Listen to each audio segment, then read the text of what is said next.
So I released a video earlier this morning talking about Gardner Minshew and how I think we could reshape the offense around Gardner Minshew. Because what we saw him do in particular on Sunday just wasn't it, right? So as time's gone on, I've gotten more information. I went back, rewatched the game, and I gotta admit, my take this morning might have been, a little bit of overreaction Monday kind of take. All right, we'll get into that. First, I want to go over some injury news real quick. First of all, Alec Pierce will continue to get monitored.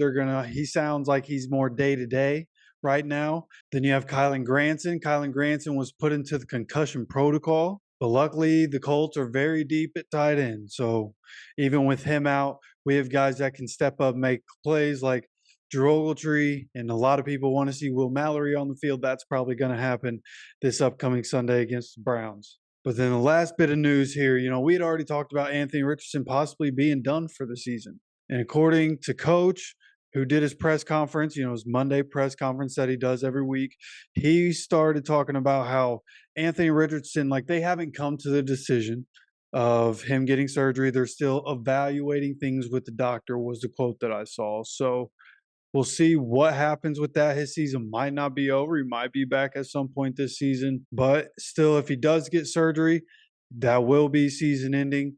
But I guess we'll see what happens, right? There's going to be more information to come at some point about this. I would definitely be letting you guys know when I get that information. But as far as I've seen, that's it for injury information. And now to talk about Gardner Minshew a little bit and what I saw from the Sunday game, the things I've seen online. I got to give Stephen Holder some credit here, who's a Colts reporter for ESPN. And he put up some tweets today with some pictures, some good visuals as to why the Colts weren't running the ball, and an explanation as to why the Colts weren't running the ball. Also, Coach and Ryan Kelly both talked about what the Jaguars were doing that influenced the Colts to pass so much. So I'll flash these pictures up for you so that you can see what I'm talking about as I'm talking about it. But the Jaguars, no matter what the Colts were running, right? This first picture, you can count the bubbles. It's 7 guys in the box there for the Jaguars. They were doing that all day long, no matter what the Colts were running,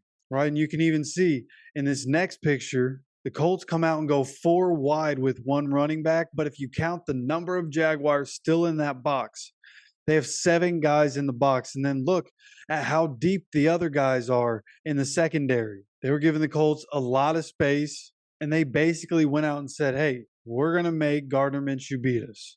And at the end of the day, the Colts weren't able to do it. Now, with this particular look that we're seeing right here, you can understand why Gardner Minshew a lot of the day was taking a lot of the underneath stuff, right? That's what they wanted to force. They wanted us to not run the ball. They wanted to force things underneath. And that's what happened for most of the day, right? When the Colts finally started putting up touchdowns, it was because Gardner finally started taking those deep shots, right? Not only was he taking the deep shots, but the deep shots were hitting there later in the game. So with the Browns coming up, and as good as the Browns defense is, and Jim Schwartz is a really good defensive coordinator. So I expect things to look very similar to the way it did with Jacksonville. They'll probably keep guys in the box all day, make Gardner Minshew and these receivers beat them. But Gardner's going to have a lot to worry about coming up in this Browns game with the way that defensive front is, right? And that's why, they might just do whatever the Browns do, because they're so good at it, rather than looking at the film and saying, okay, let's just do this.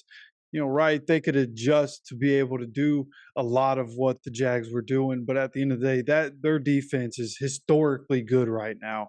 So they could come in, just continue to run whatever they run. They have Myles Garrett on that defensive front. He's going to be a problem all day long, right? The second-year tackle, Bernard Raymond, he's about to have a long day. But it'll be interesting to see how we start to, adjust the offense to Gardner being there.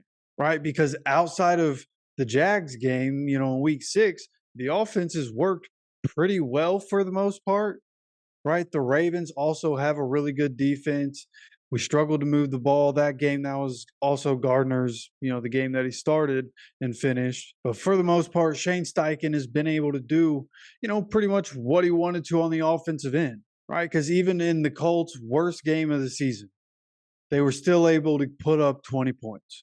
And that's what gives me hope, right? Because, like, how many times did we not reach 20 points last year? Like, I don't know the exact number, but it was quite a bit. So going forward, after they watch the film on this, Shane Steichen, he's a really smart offensive guy, so I expect him to learn from this experience and what the Jags did to him. Hopefully, if we see it in the future, we can adjust to it better, figure out some way to get the running backs involved and be able to still run the ball.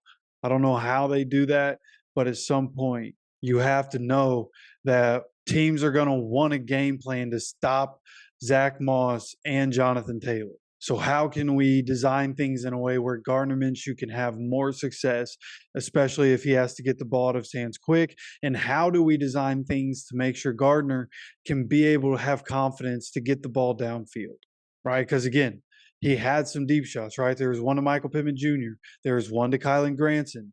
Like, some of the deep shots were there and he hit on a couple of them. We just need to see that more often, right? Anthony Richardson is good throwing the ball down the field for the most part. So he's hit some of those, and we saw the inability to hit those throws where Gardner Minshew was turning the ball over, right? He was overthrowing some guys in the middle of the field, turning the ball over. So at the end of the day, there are adjustments that need to be made. I'll be interested to see what adjustments will be made. It probably won't be as drastic as what I was mentioning in the video earlier, where I was talking about, maybe we get some packages for Sam. And I'm still not against that. I think that still wouldn't be a bad idea. Have a guy that can still come in, run the read option. Because, I mean, look, New Orleans has done it for years with Taysom Hill.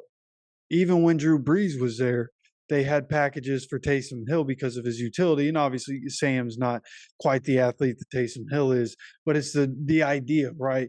And Sam's, I think, enough of an athlete to be able to come in, run some of that read option, but he's also an actual quarterback. So, if he is going to keep it and throw it, then he could actually be able to do that. So I wouldn't say that's something that is likely. That's probably not going to happen. I'm just spitballing ideas, you know what I mean? Trying to make the run game relevant. I'm afraid of teams doing exactly what the Jags did and us not being able to run the ball with Jonathan Taylor and Zach Moss. I want us to be able to run the ball. So hope we're able to figure it out. I assume Shane is in the lab right now trying to figure out a way to combat exactly what was happening on Sunday. But I'd be interested to know what you guys think of this. And are we still trusting Minshew, right? Is it just one bad performance? He'll come back from it. How we feeling? What's the temperature like on the Gardner Minshew thing? You guys let me know down in the comments. And if you're somebody that stops by the channel every now and then and you enjoy the content, go ahead, hit that subscribe button if you haven't already. It's a great free way to support the channel. And again, 1,000. That's a big milestone on YouTube. Help us get there. All right. But with that said, as always, take care of yourself, take care of each other, and go Colts.